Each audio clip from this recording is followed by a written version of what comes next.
Hello, Facebook. See if it showed up again.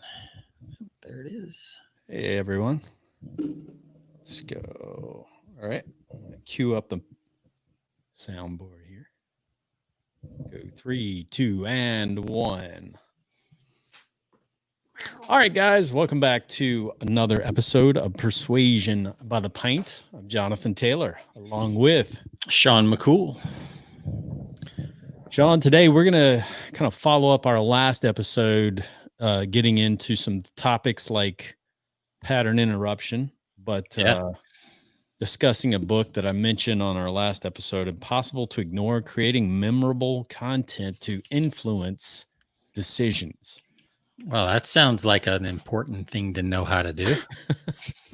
You think? Yeah. So, we talk about persuasion, influence when it comes to creating memorable content. Yep. How do you stand out? How do you kind of hijack the brain, so to speak, to we get in these patterns we fall prey to? So the whole point is to do something completely different. That's the whole premise of the book. You got to do something different. You got to break the pattern. Mm-hmm. And we're going to be talking about ways to do that with stories, images, because we tend to get used to seeing things a certain way. So images can change that pattern if we change things up. And we'll share some examples on. Like the book cover, itself. If you hold that up, like it's. What do you notice on the book cover? It's a butterfly. You notice the red butterfly before you notice the two white butterflies. That's right. It's funny you mentioned that because I didn't even notice. If you had mentioned butterfly, I would have said there was one butterfly on here. Seriously. Yeah. I didn't even know there were three until you just pointed that out. I thought there was just one. Yeah. So that tells you right there. Yeah. So, and then they match the title to the butterfly, so a lot of stuff going on there.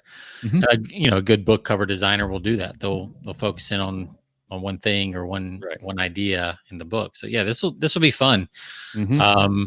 We're always talking about stuff like this, and it's always, every new kind of angle that you can see it from just helps it solidify that much more in your brain and your mind so that you can actually use it and apply it out in the real world. So before we get to applying this to the real world, we got some beverages to talk about. Absolutely. And I guess I'll go first, I guess. Yeah, you go first. So I went with a lager on the last episode because it is July 4th weekend as we're recording this. Sure. But it was such a bad experience that I just went back to a porter that I had picked up for this episode. So I got me a good old-fashioned Texas porter. Texas porter from Lakewood Brewing Company. Yep. And out of somewhere, Texas. So it pairs with mac and cheese, pit barbecue, pearl snaps. I don't even know what a pearl snap is. And it looks like it's some percentage of alcohol. Let me put it under the light. Man, why do they make these things? It's only like 5.46, which is really odd.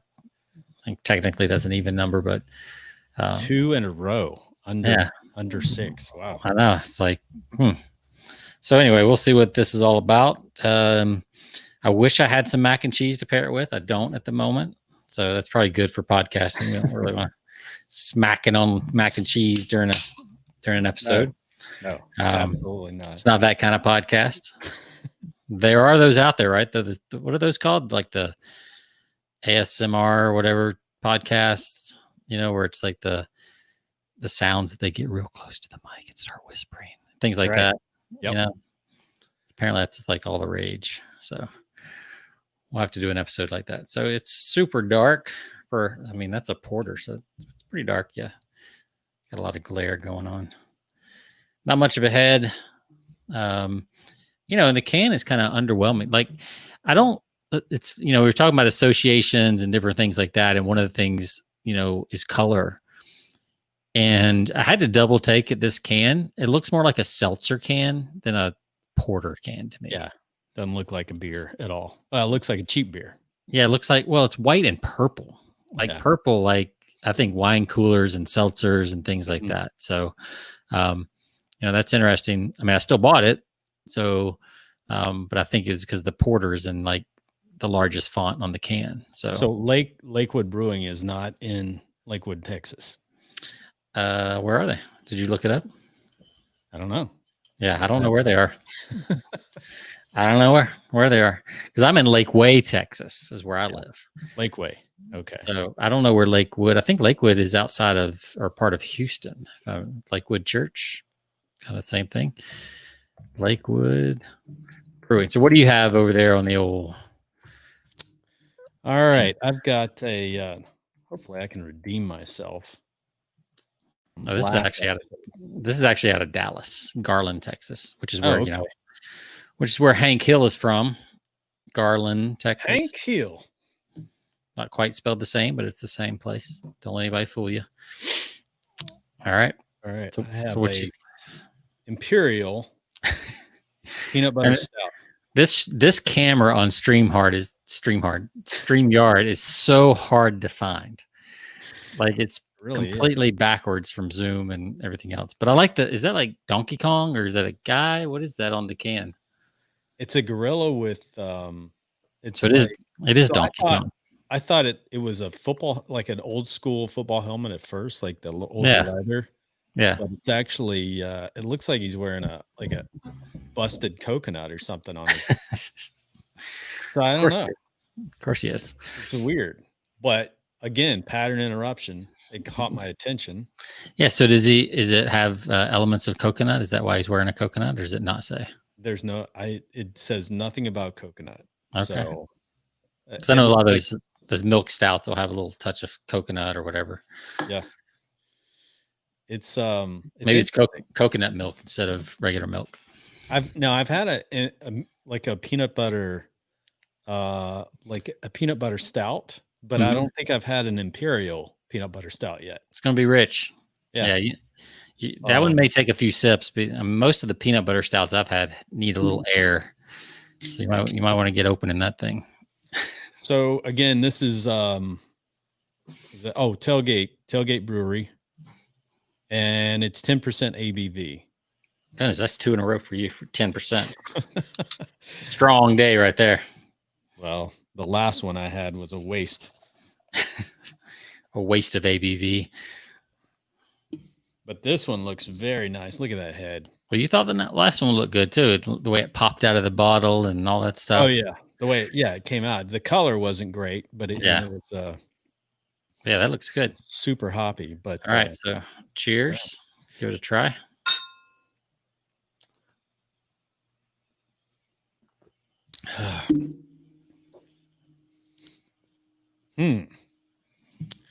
All right. What do you got? So I was just looking at the can again because I'm tasting a lot of coffee. And I don't see the word coffee anywhere on this can. It's not a bad thing. I just was totally not expecting it. So it kind of caught me by surprise. Maybe it does say it on the can.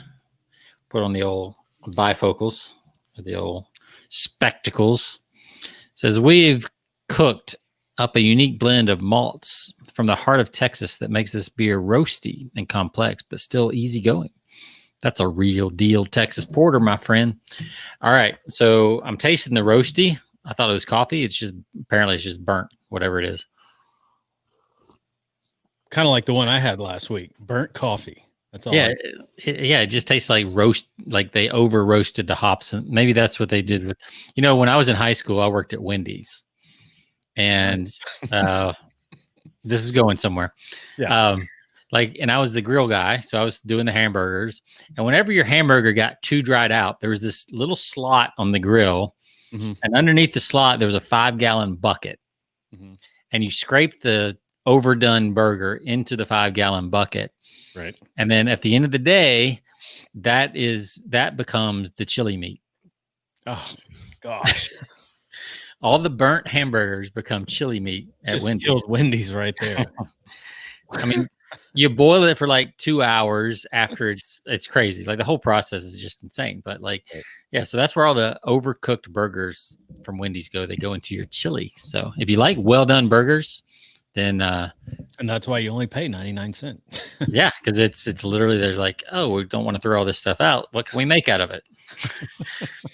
Hey, we all do it at everybody. I mean, everybody does it at their house. Not everybody. Some people wouldn't do that, but Great. I've eaten some pretty weird concoctions of leftovers in my day here at the house.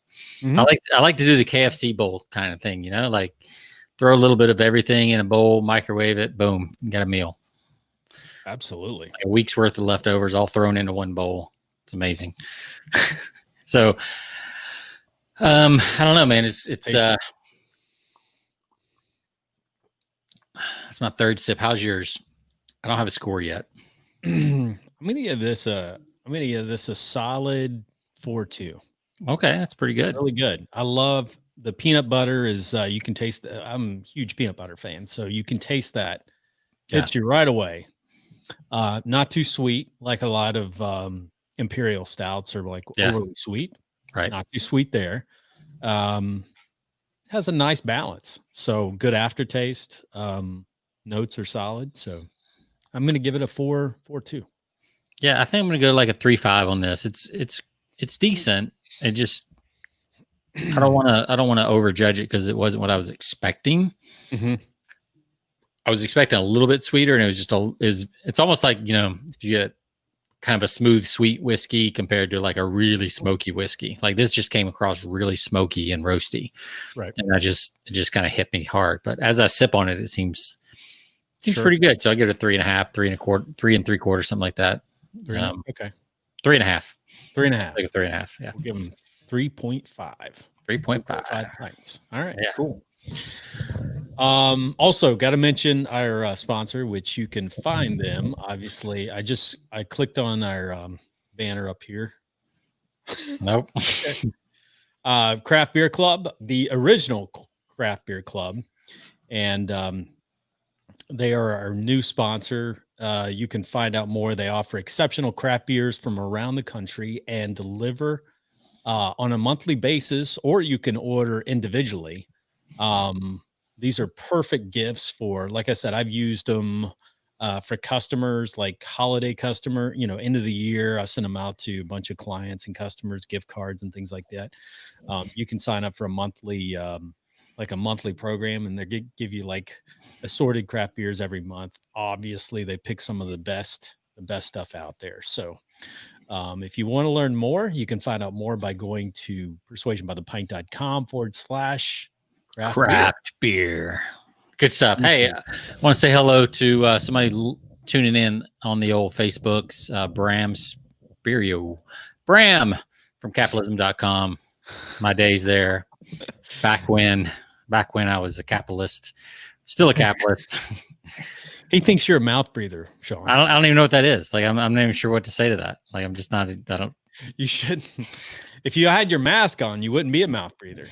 So all right. Defied the whole state ordinance, and so yeah, and like I went and challenged the man, and like it was totally anticlimactic. I went into the HEB. Mm-hmm. Hundreds of people around. Everybody's wearing a mask except me. I'm a no masker. I call it a no masker, not a mouth breather. We're all breathing through our mouth, whether we got a mask on or not. Come on, Bram. So I'm just a no masker. Yep. And like I'm like, all right, I'm walking up with intention to the front door. The guy's there with his little bandana on, checking, wiping down carts and all that crap. And I walk right past him. Don't make eye contact. I'm just going in. Like I'm on a mission. I get in.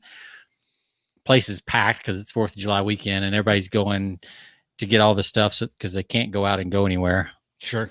So I'm not sure what they're buying. I guess they're all going to veg and watch Netflix on 4th of July weekend. Watch Independence Day like 4 times in a row because nobody's seen that 56 times already. So like that'll be on like every cable station this weekend. Of course. Easily. Yeah. And I'll probably watch it at least once on TNT, and it'll take 4 hours on TNT or something. But yeah, like I went in, no problems. Like, people really aren't. You could like see in some people's eyes, they're like, yeah, respect. And then the other people are like horrified, like, oh my God, protect your children, like move them to the side. This guy's coming in without a mask on. And I made so they call security. They did not. Like, I was actually just like hanging out with the beer guy in the beer section, because they've expanded like their singles rack finally. And I was just hanging out with him and talking for like 5 minutes. He didn't say a word. Like, he didn't even mention it. And as I'm walking out, this lady's like, excuse me, sir, you know, you're supposed to have a mask on to be in the store. And I'm like, she's like, do you have a mask? And I'm like, nope, I don't. Well, sir, you have to wear one in the store. And I was like, apparently not, because I'm here. That's right. I guess not. I said, and I was wearing like this shirt. So the Punisher t-shirt, the American flag hat, sunglasses. I was trying to go in with a little intimidation, as much intimidation as I can muster up.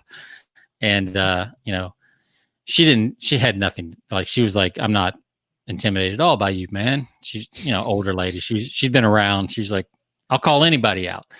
But no, I told her to call the cops, and she picked up her phone and started dialing something, but I never heard from her after that. So it's crazy. If I saw a guy with a Punisher shirt come in, I probably wouldn't mess around. Yeah. I mean, you know, I'm not a little guy. I'm not huge, but I'm 6'1", 200 pounds. You know, sunglasses, hat, Punisher shirt. Like, I couldn't decide, do I go with the hat or go with the bald look? Like, which is more intimidating? Like, I was literally trying to figure this out. Actually, I think the bald is that's more Jason Statham. That's like, it's really intimidating. Yeah, so I may do that next time. So yeah, I don't know. It's kind of fun. Like, you know, like, I don't know, if you want to wear a mask, wear a mask. I don't really care. Just don't force me to do it. That's all. Absolutely. That's my thing. So, but yeah, so we just lost half our listeners. That's okay. Because it's split right down the middle, right? For the most part. Yep. Although the fun part is we don't care. Yeah. I mean, 2, 1, who cares? I mean, they were starting out in numbers anyway. So, but I have noticed, like, I've been posting a couple Facebook messages that were a little more controversial, stirring the pot a little bit, practicing not caring as much. And it's a lesson for today. Yeah. You know, it's interruption, pattern interruption. You know, stirring the pot a little bit, you know, trying to be a little humorous while I write, have a little fun, but a little edge to it. But I've noticed in like a lot of the comments, like a lot of the copywriter and entrepreneurial type friends that I have on my list, it's a much different discussion with them. And I mentioned this to one of my copywriting friends that I think copywriters, salespeople, a lot of entrepreneurs have an ability to see both sides of the conversation much quicker than most people. Right. And you can have a totally different conversation with them than you can a lot of other people. Right. And so, I mean, and I think copywriters, especially because we're kind of like trained to research and actually look and seek out both sides of a conversation. So like, my brain now is literally wired. It drives my wife crazy because she wants me to rant on her side. And then like, well, I see both sides like instantly. Like, I get it, you know? So it's just interesting to do. It's my new hobby, stirring the pot on Facebook. Yeah. It's funny too. I think we have a similar, you know, attitude toward it. Cause you know, we have the face mask, you know, thing going on here in Knoxville. And so, where I'm at. So my wife is she's kind of like, I think Tamara, like totally against, and in a lot of ways, just like wanting to buck the system. And it's like, you know, I can see both sides, and obviously it's easier for me to lean towards the side that, that says, you know, screw it, you know, because I'm kind of like the one where somebody who says you got to do something, I always like trend towards the opposite, you know, just because you said I have to do it. So, right.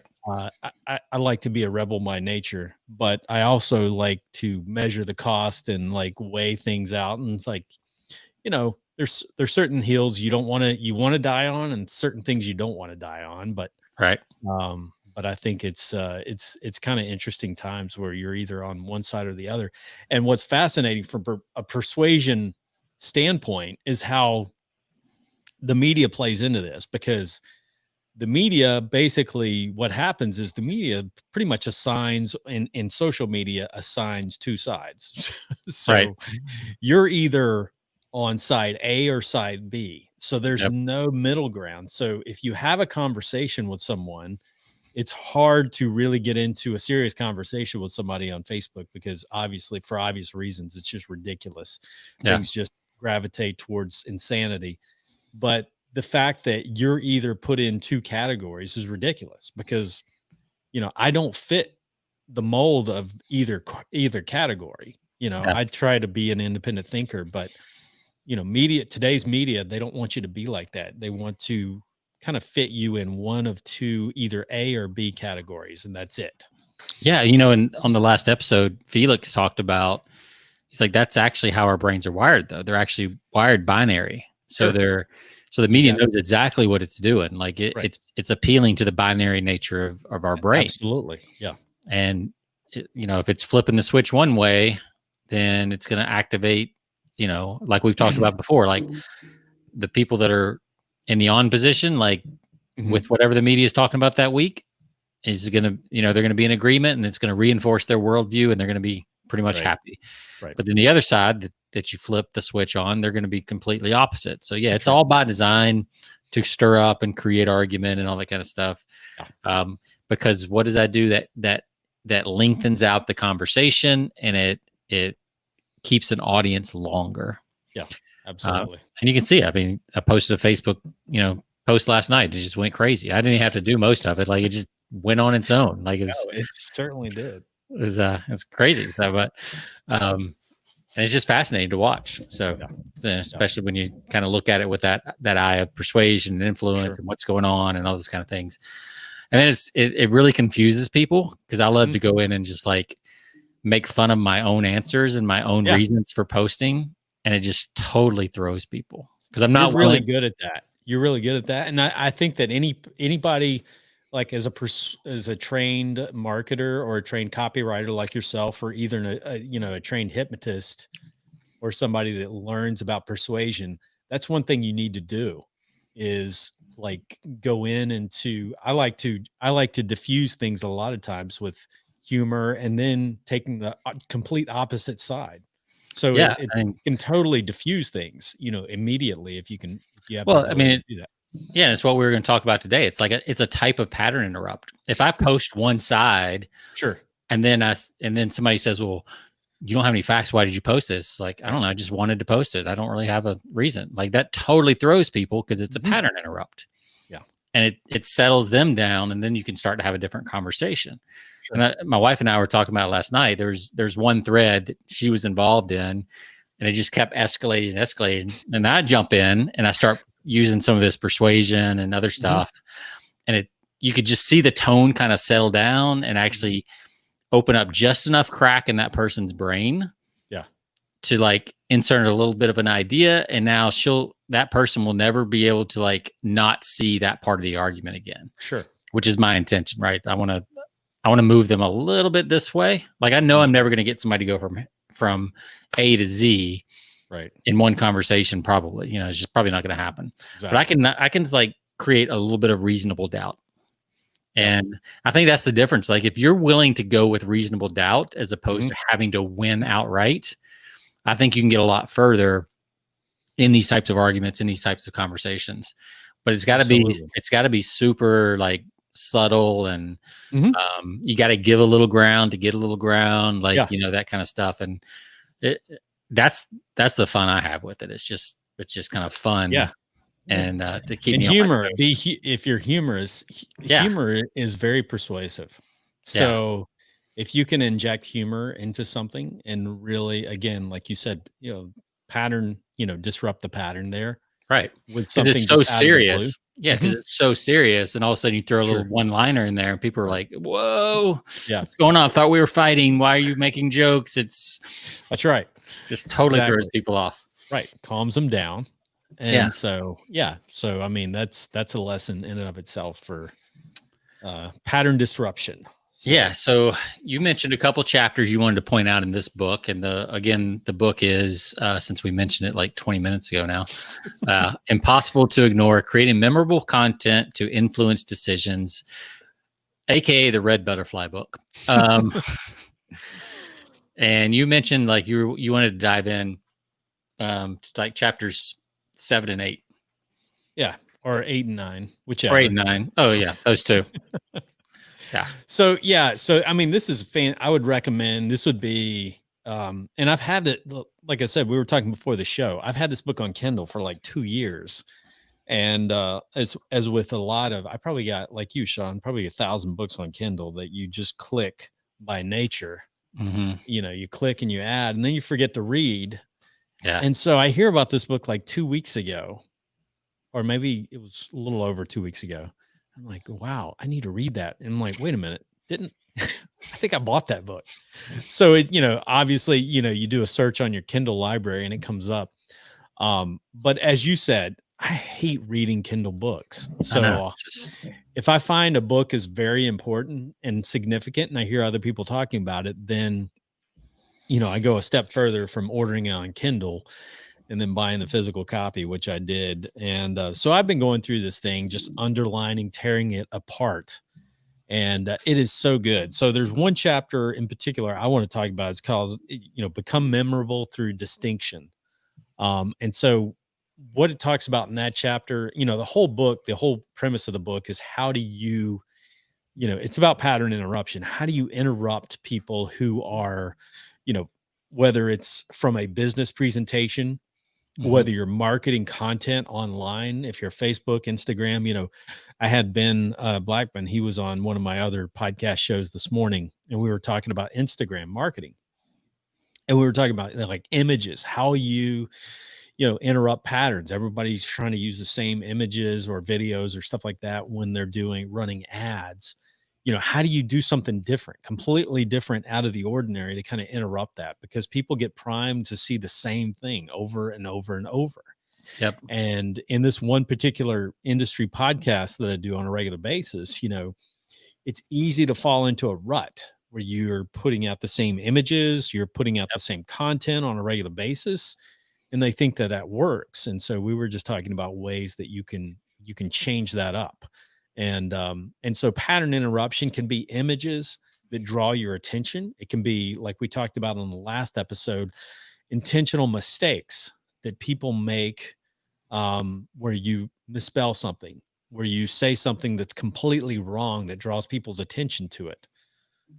People think that's a mistake, but it's really a lot of times mistakes in ad copy, as you know, as a copywriter, and advertising on Facebook are by intention every bit to get people to notice. And sometimes it's like really noticeable and it still works, like the old, some of the dry cleaners and the quick wash that's spelled with a K instead of or the K is up, and then the K is like upside down and backwards, those kind of things that, they're there. So when you're driving along and you look over at the strip mall, like that's what, and it's usually a bright yellow sign, and the K is backwards or something, and it's a K when it should be a Q or something. So like all that kind of stuff matters. Like it works. And, colors matter and all those kind of things matter. But I'm curious about what was in the book.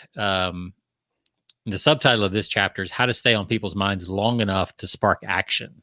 Yeah. So that's interesting because as fast as people are moving from one thing to the next, like that's a big challenge. Like, how do you stay on people's minds long enough to spark action? So what did you discover, Mr. Taylor? So there's in the chapter, chapter 8. So she goes through the author, and it's funny to learn about her past because she comes from she grew up in a communist country. I think it was it wasn't Russia, but it was they're all the same. They're all the same. It was one of the Eastern Bloc countries, back in the early, the late 70s, early 80s, and she got out of that. But she talks about, she uses one example of being in bread lines, which we can't imagine here in the U.S. But we can now, right? And I'm telling you, it's getting that way. But Carmen Simon, she's the author, but she talks about what it was like back when she was a young girl, and she would stand in line, for just going to the grocery store, things like that, and things like you said, we've gotten a little bit used to here with the this whole pandemic thing. But she would stand in line just to go to the grocery store, just to get chocolate, or just something that they would, that was considered a luxury at the time. Yeah. And that how, a lot of times, going to the local store, you weren't guaranteed. You stood in line, but you weren't guaranteed to get that item. So she would do something, something as simple as wearing, she remembers on one particular occasion having a red jacket, a bright red jacket on, which basically, had her stood out. Now here she is.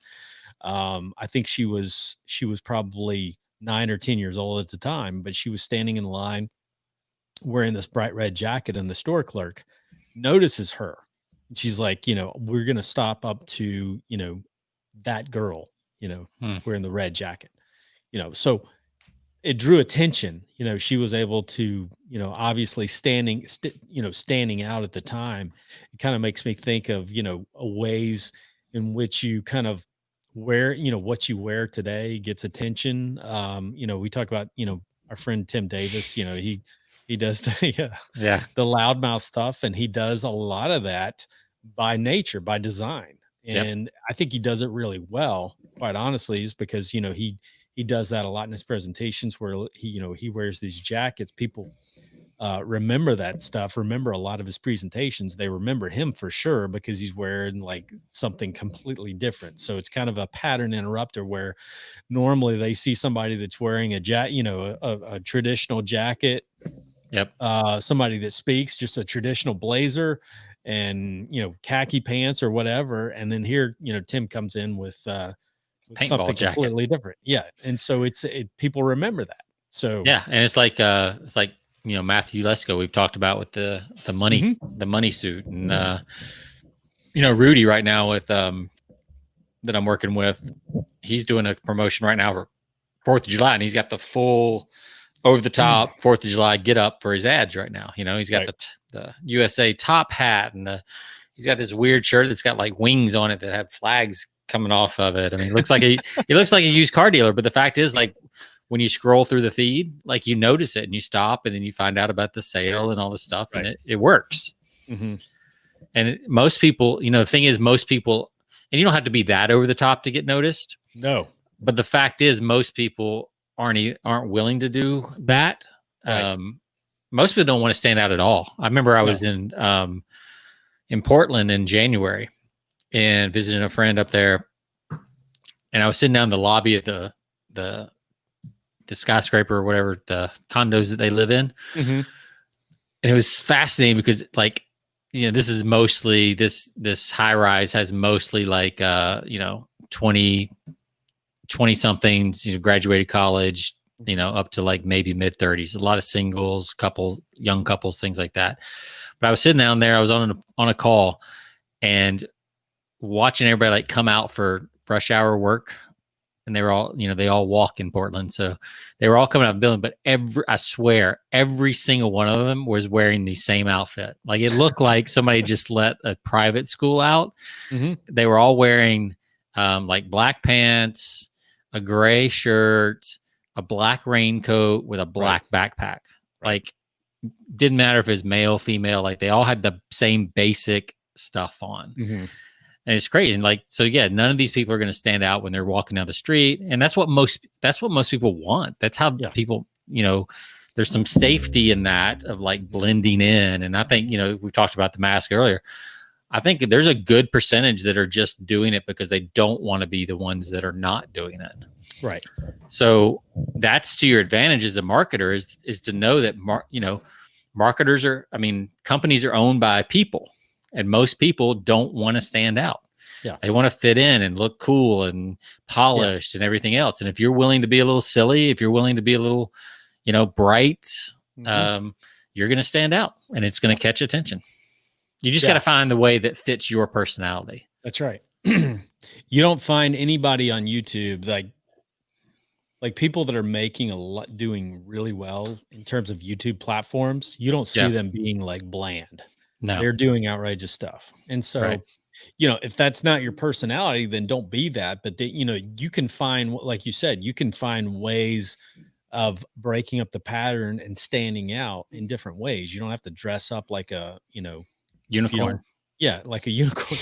I was going to mention, I actually wrote that down in my notes, is Sean dressing up as a unicorn, because, you know, things like that do get attention. And you've got the unicorn, you've got the unicorn and the, I've got a unicorn, a pig, and a dog onesie. That's right. So the capitalist pig, I think, is awesome. Yeah, that was fun. That one's fun. It's kind of semi-retired right now for me, but the unicorn's always fun to wear. I've also got like a rapper outfit that I do that's super fun. You know, and part of this is, I don't know, do you remember Sally Hogshead and like her Fascination Triggers? Yep. So one of my triggers is mystique. And one of the ways you build mystique is you're always doing something, not all the time, but every once in a while on a consistent basis, you do this thing that's kind of nobody's expecting. Yeah. And it creates this dimension of you that people aren't really sure about. And they're like, okay, I thought he was like this serious kind of guy, but now he's wearing a unicorn outfit. I'm not. Right. It changes, like, yeah, because people fit you in their own category of what they. Yeah. So now, so going back to what Felix said, that means when people see me, you know, they're not quite sure where to categorize, safe, unsafe, you know, like where does this guy fit? Because sometimes he's really calm and cool. And other times he's like really weird and wearing funny costumes. Like, I don't know where to fit him. So, and that's what I want. I want that like mystery and that mystique of where does this guy fit on the spectrum? You know, and you do need a thing that's yours and, you know, all that kind of stuff, but you can wrap something like that around it, you know, where every once in a while you just do something totally unexpected to keep you. And Felix last episode talked about the Energizer Bunny, you know, that's been around for 30 years. And every once in a while they throw a twist into the commercial that you're not expecting, just to keep you engaged, just to reorient, I think is the term he used, reorient you to that brand in a new way. Right. Yep. Absolutely. So did she give any like examples besides being in line? Did she give any examples in that chapter about how to stay in people's minds long enough to spark action?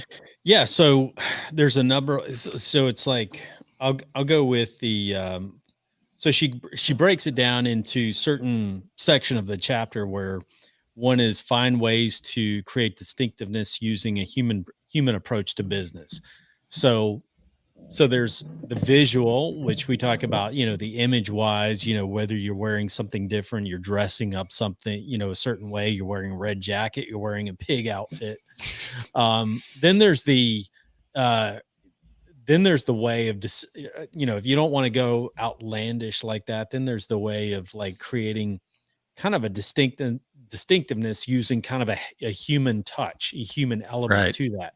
Right. And, you know, you kind of touched on that a little bit by, you know, showing people kind of the human side of yourself. So if you're in a conversation, or if you're in a marketing, or if you're in, let's say, for instance, you're creating some content or some video content that you want to promote, you've got to introduce a human element to that to create, you know, people that are listening or watching this, that can relate to you. So an example is a story, creating a kind of a memorable story and separating yourself apart. So one thing that comes to mind is like, I've been to, you know, a lot of people have heard of Brendan Burchard Expert Academies, and I've been to 2 of those events in the past.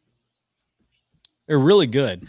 The biggest thing that I take away from that every time is his story, because there's a lot of great takeaways in terms of content. But the biggest thing that I learned, you know, coming away from like 2 of those events was like, he had a life-changing story, which was, you know, he was involved in a serious car accident, and, you know, it was to the point where he thought he would not live through it, but he recovered, you know, and he tells that story brilliantly.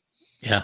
And so he's told it, and he's told it so many times, like people make fun of him for it. But the fact is, for new people coming into his world, it's powerful. Like, it's a powerful story, and it's he's practiced it. He's got it down. He's got the 3 questions that came out of it. Like it's just super strong and clean and everything else. Like, it's really good. And I think everybody in marketing should have a relatable story. I think that's imperative, whatever you're doing. So, whatever you're going into, have a story that kind of puts you on a common, don't just, use examples and things like that. Show people like the vulnerability of yourself, like where you were, how you overcome things, how you're continuing to try to overcome things, but show those vulnerabilities in your life through stories that make people kind of relate to you and give yourself a human element. Yeah. That's why the rags to riches stories, like, they always work. They always because everybody, most everybody's been there of some kind. And it could be a financial rags to riches. It could be an emotional rags to riches. It could be a health rags to riches. Like, it doesn't always have to be money. Right. But if you're in the health space, then you should probably have that crisis moment. And John Benson, when he, his VSL formula that he has, he talks about that moment where it's like a 3-act play. There's that moment of crisis and that dark period that you struggle, and then you finally break through. I mean, it's the classic hero's journey, whatever you want to call it. Like, it's all throughout literature. It's all throughout the best marketing. And if you don't have that story, you got to figure it out. Hire a copywriter to help you figure it out. Video producer to help, figure it out. Right. It helps. It always helps if it's your own story. Yeah.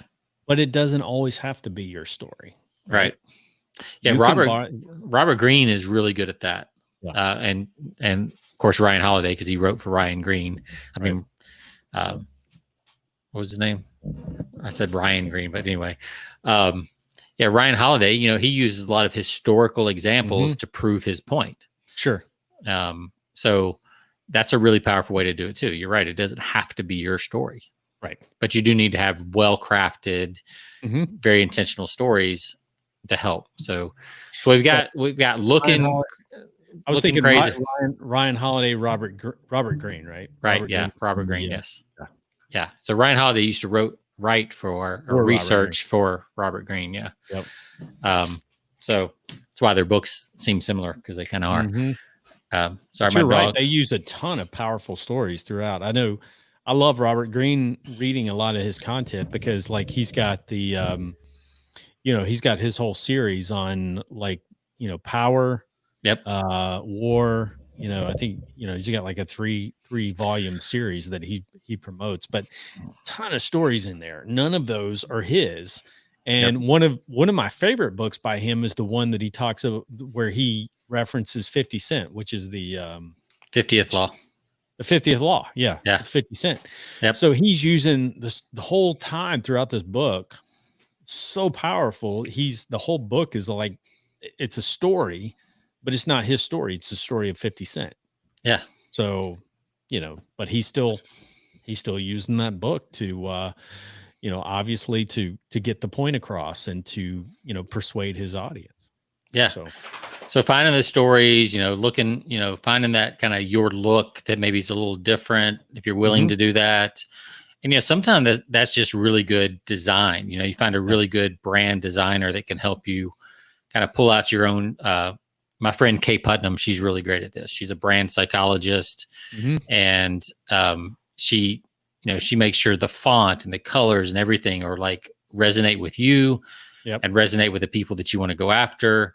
Because every major brand in the world, Jeep and Coke and, all the ones we've talked about, they're very intentional around all that stuff. That stuff that didn't just happen. That was crafted very intentionally.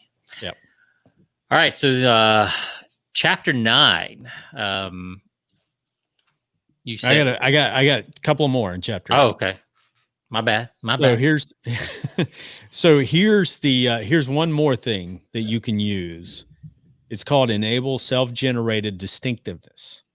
That's catchy. Self-generated distinctiveness. Okay. What do you think I mean by that? Self-generated distinctiveness. What was the first time you had an extra word in there? What was the first? You said Enable. the first enable. Yeah. Okay. Self-generated distinctiveness. I feel like that's what we kind of talked about, but yeah. So self-generated means I'm doing it. Distinctive, just right. Distinctive. Well, that's key. You're doing it. So it's easier to remember how you solved a problem when you trying to memorize someone else's solution. So, yeah. So you're involving, it's easier to remember how you solved the problem than remember someone else's solution. So if you can get your audience, to solve the problem, engage them, make them part of the solution to that problem. So I always think of the classic Office episode where, it's completely, it's hyperbole and it's satire and everything, but where Dwight's in the office, he's like, but he, the episode where he's trying to give people the safety, the fire, the fire safety. Yeah. So one of the first things he says is, he's like, I gave a PowerPoint on this last week, and he's like, no one paid attention. Then he says, you know why? Because PowerPoint is boring. So what did he do? He involved them in the whole process, right? Which was total chaos, obviously. But, but it's true. It's true. PowerPoint is extremely boring. Anybody that uses PowerPoint, it's very difficult because you've got to, most of your audience, when you go away from it, if you give a presentation, most of your audience is going to forget 95% of what you said on your PowerPoint, right? Yep. But for sure. The way you can get them to remember is simply to involve them in that, get them involved in the process. And how do you do that? Well, you make them a part of the solution, give them something they can do, that they can be a part of that in creating that. So instead of giving just a how-to, if you're doing a presentation, make them, create an interactive, if you're doing a workshop, create an interactive workshop. Right. If you're doing content, make it interactive content, that gets them involved. And you're seeing more and more of this. Companies are using this today, interactive marketing. Yeah, I mean, when I do a presentation, when I do a, online webinar, anything like that, I always try to get people to do an exercise, and I'll set a timer, sure. Because if you can get them to actually do the exercise you're talking about, they will learn it and remember it much more, and they'll remember you for helping them. Sure, do it. So that's certainly good. So the dog is starting to go crazy here. So I don't know if you can hear it. But, nah. He's perfect. See, that's pattern interruption. Yeah, Perfect. right there. Like, we're doing it right there. He's trying to chew my hand off. He will get loud. See, he's starting to get loud now, but nobody else is here. So let me give you another pattern interruption real quick. Okay. Because this goes back to roof. So here I'm holding up the this is like, so Sean and I got a bunch of these. A few weeks ago we had David Sieg came on the show talking about mini books. So to me, like, I mean, he sent us like what? We probably had like 20 of these books. I mean, 15 to 20 of these books he sent us. So I'm looking at a bunch of these, and they're different sizes that he sent. Yep. So if you're thinking of being an author, if you're thinking about authoring a book, the traditional size of most books are 5x7. Man, for somebody that just got clipped, he is like on par. So like, this is the first time he's done this in 3 days. So like, apparently he's feeling better.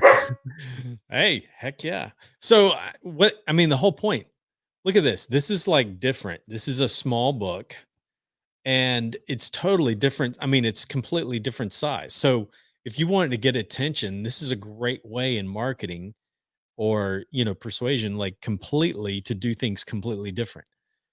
Don't do a traditional book. Do something. most people only remember 10% of the content that you create anyway.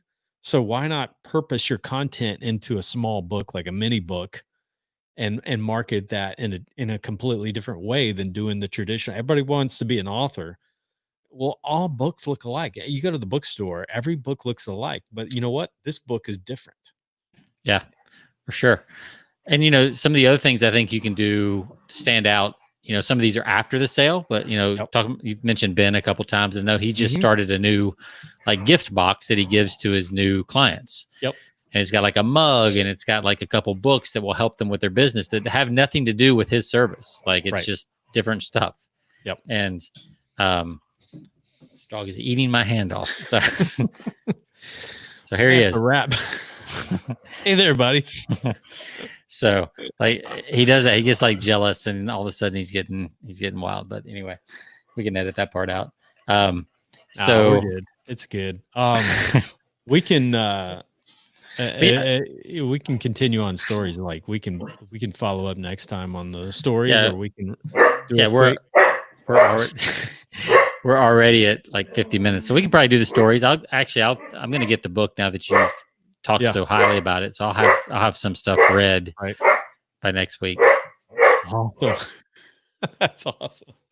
I just love the fact that he got clipped and he's just like on top of. I mean, I would have thought that he would have been sleeping for a whole week now. Yeah, well, they said it takes like 2 weeks for the testosterone to like go out of his body. So even though he's not producing more, it's still there. Oh, okay. And he's like a year old. He's just over a year old, so he's pretty feisty for sure. Awesome. So. All right. Well, I think that's a wrap for this. I would recommend, and we might come back to this on next episode, but Impossible to Ignore. Spend some time going through this book if you get a chance. I mean, this is like one of the top, I would say, like top 5 books you should pick up for Persuasion. That's pretty high praise considering the number of books that you've been through and we've talked about and all that. That's pretty high.